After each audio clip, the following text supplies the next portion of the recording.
நண்பர்கள் அனைவருக்கும் இனிய வணக்கம். பணம் பற்றிய ரகசியம் என்ற ஆப்பிள் பாக்ஸ் சபரி அவங்க எழுதின கதைய சிறுகதை நம்ம இந்த பதிவுல கேட்க போறோம். குரல் வழியில் உங்களுடன் இணைந்திருப்பது உங்கள் ரசூல் பீவி. பணம் சிலருக்கு தேவைக்கு, சிலருக்கு ஆசைக்கு, இன்னும் ஒரு சிலருக்கு அதிக ஆசைக்கு, இப்படி அனைவருக்குமே ஏதாவது ஒரு வகையில் இந்த பணம் என்பது தேவைப்படத்தான் செய்கிறது.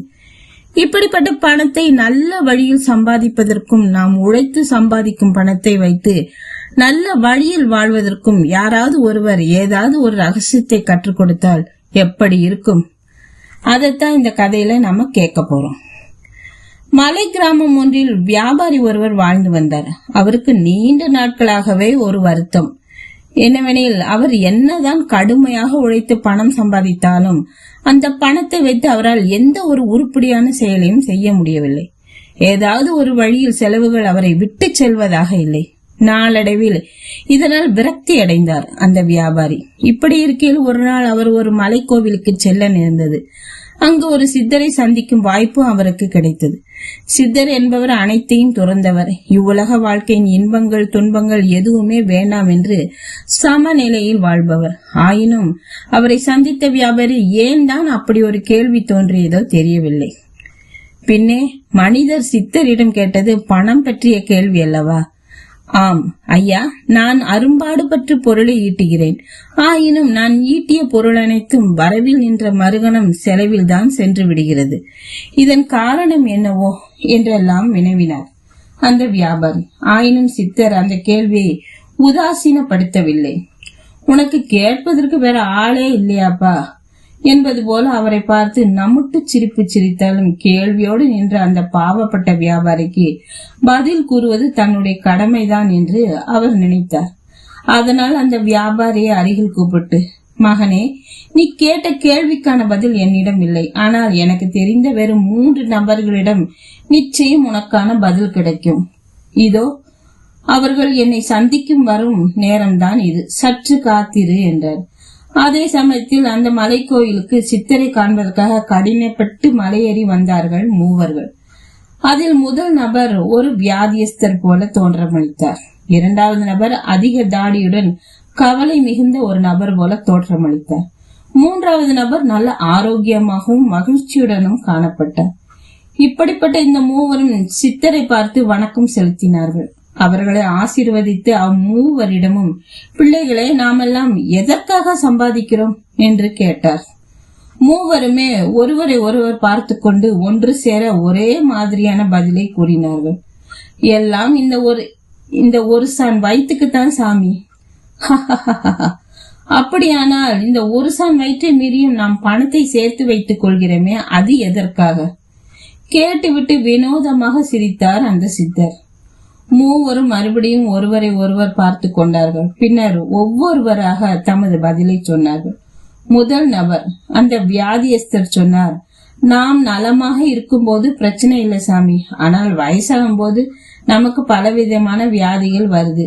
அப்போது நம்ம பராமரித்துக் கொள்ள நமக்கு காசு பணம் வேண்டாமா? அதுக்காகத்தான் காசு பணத்தை சேர்க்கிறோம் சொன்னார். 2வது நபர், அந்த தாடிக்கார் சொன்னாரு, நம் வாழ்க்கை என்பதே நிலை இல்லாதது தானே. எப்போ எந்த பிரச்சனை வருதுன்னு யாருக்கும் தெரியாது. ஒருவேளை திடீர்னு கடனோ கஷ்டமோ வந்தா சமாளிப்பதற்கு காசு வேணாமா?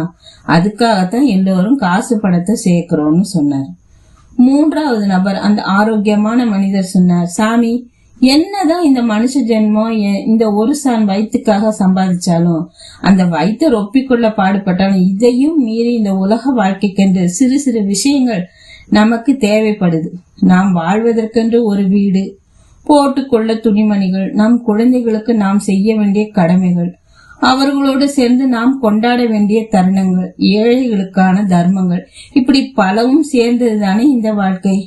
இப்படி எல்லாவற்றையும் சேர்த்து அனுபவிக்க நமக்கு செல்வம் தேவைப்படுகிறது. அதனால்தான் நாம் கடினமாக உழைக்கிறோம், உழைத்த செல்வத்தை சேர்க்கவும் செய்கிறோம் என்று இப்போது அந்த சித்தர் மறுபடியும் சிரித்தார். அந்த வினோத சிரிப்போடையே முதலில் தன்னிடம் விரக்தியோடு ஒரு வியாபாரி வந்தாரே, அவரை பார்த்தார். பின்னர் வானத்தை பார்த்தபடி சொன்னார், இந்த செல்வம் இருக்கிறதே செல்வம், இதை பாடுபட்டு சேர்ப்பது வேண்டுமானால் இந்த உடலும் அறிவுமாக இருக்கலாம். ஆனால் அந்த செல்வம் சேர்த்தவனிடத்திலே தங்கி அவனுக்கு நல்லது செய்ய வேண்டும் என்றால் அது அவனது எண்ணத்தின் கையில் தான் இருக்கிறது. பாரேன், அந்த முதலாவது நபர் செல்வத்தை சேர்க்கும் போதே வருங்காலத்தில் தனக்கு வியாதி வந்துவிட்டால் அந்த செல்வம் உதவட்டும் என்று எண்ணிக்கொண்டே இருந்திருக்கிறார். அவரது செல்வம் இப்போது அவருக்கு அதற்கே உதவி கொண்டிருக்கிறது. இரண்டாவது நபர் செல்வத்தை சேர்க்கும் போது வருங்காலத்தில் தனக்கு ஏதாவது பிரச்சனை வந்தால் அதற்கு அந்த செல்வம் உதவட்டும் என நினைத்திருக்கிறார். அவரது செல்வம் இப்போது அவருக்கு அதற்கே உதவி கொண்டிருக்கிறது.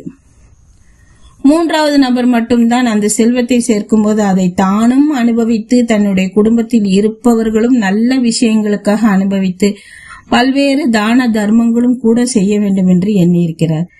அவரது செல்வம் இப்போது அவருக்கு அதற்கே உதவி கொண்டிருக்கிறது.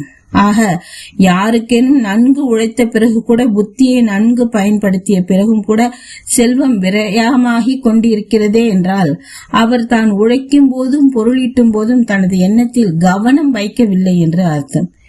எண்ணத்தில் கவனம் வை, மனமே நல்ல எண்ணத்தில் கவனம் வை என்று.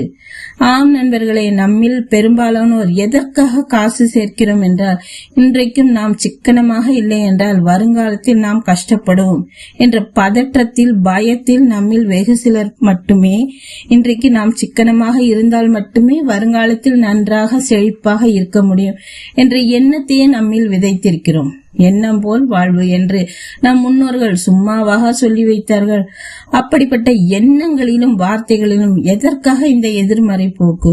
தயவு செய்து இனிமேல் அந்த எண்ணத்தை நேர்மறையாக்குங்கள். கஷ்டப்பட்டு உழைக்கும் போதும் சம்பாதிக்கும் போதும் அதனை சேர்த்து வைக்கும் போதும் இது என்னுடைய வருங்காலம் நன்றாக இருப்பதற்காக, நான் முன்னேறி மேலே செல்வதற்காக என்பதனை சிந்தனையில் நிறுத்துங்கள்.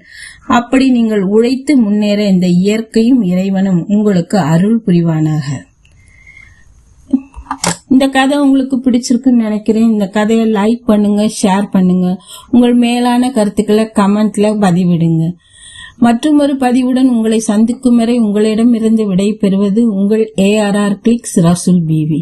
நன்றி, வணக்கம்.